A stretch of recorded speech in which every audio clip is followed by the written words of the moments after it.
Hello, this video shows the fourth part of Hypothesis Test 2 in the QED module in Dev, and we have this tree diagram here showing the possible outcomes when you run a test.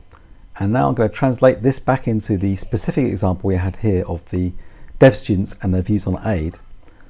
And here we're going to set things up so that this is the null hypothesis. So the null is the proportion of pro-aid students is not higher in Dev. And remember, we're setting it up this way because this is the one we're hoping to demonstrate. So we're hoping we'll get evidence that rejects this, and if we reject this, then this one is then shown to be true. So this is the situation where it's not higher in the population. This is the situation where it's higher among Dev students in the population.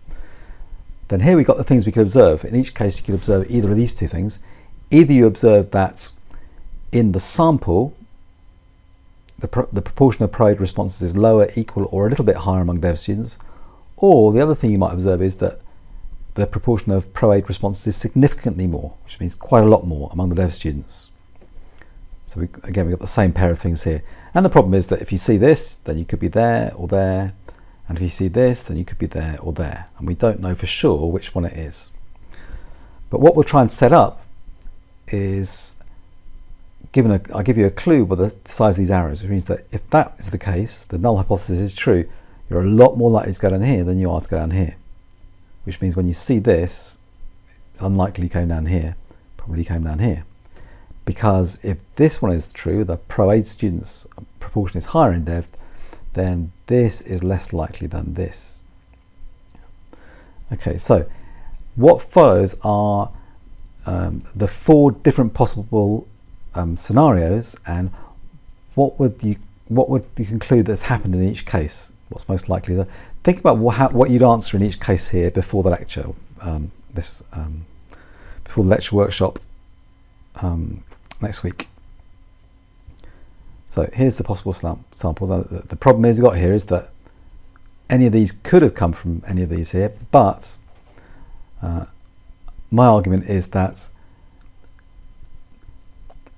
all of these are not really that unlikely given this scenario. Whereas given this scenario, this one is pretty unlikely, especially if you make the threshold, make this a lot more here than in this part. You're unlikely to get this from here, though it's possible. So we're going to go through each possibility in turn just to get it fixed in our minds what the possibilities are. First of all, we'll assume that this one, the null hypothesis, is actually correct. That there is not a higher proportion in the population of Dev students who are supporting aid compared to non-Dev students. Let's suppose that's true, and let's suppose when we gather the sample, we find that in the sample there are fewer in Dev than there are in non-Dev. Now what would you answer here?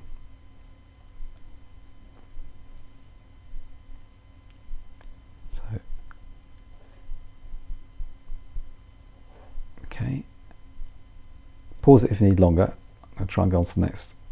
We'll do this for real in the lecture.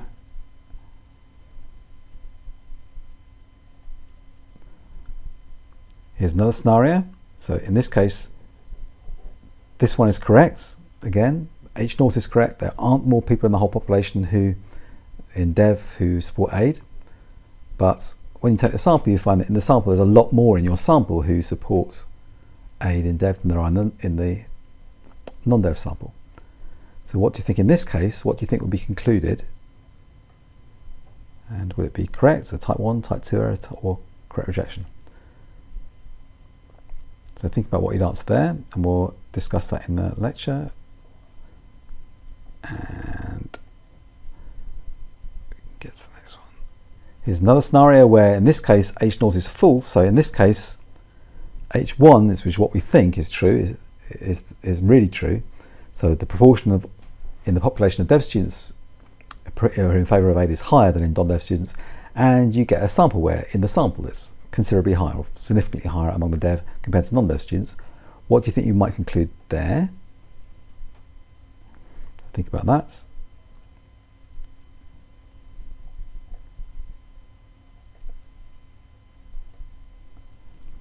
And here's another one where again H1 is the one that's correct, H0 is false, H1 is correct, and in the sample you find just slightly more people supports aid in dev than in non-dev in the sample.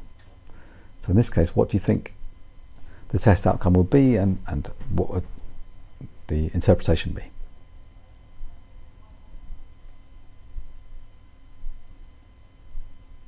And we'll discuss all of these in the lecture. I'll give you a chance to actually vote on them and then discuss.